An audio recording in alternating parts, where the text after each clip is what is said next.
সকালে দক্ষিণেশ্বরে car parking করে আমরা বেরিয়ে পড়লাম আদ্যাপীঠের উদ্দেশ্যে।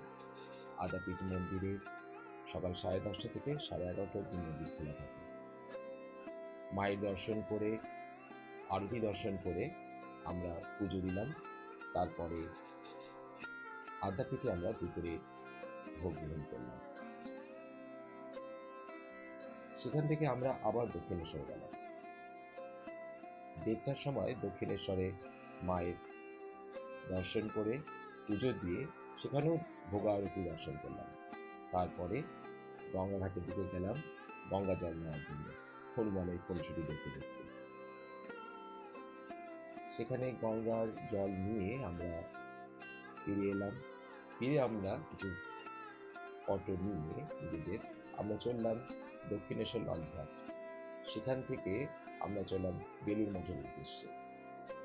তখন প্রায় 3টে 3:30 বাজে। আমরা এই পড়ন্ত বিকেলে পৌঁছে গেলাম বেলুড় লঞ্চঘাট।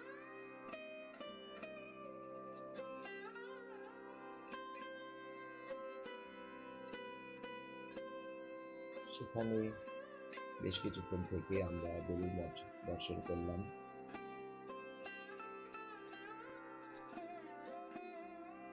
তারপরে স্বামী বিবেকানন্দ যে বাড়িতে ছিলেন সেই বাড়িটি দেখে আমরা আবার লঞ্চে করে দক্ষিণেশ্বরে ফিরে এলাম।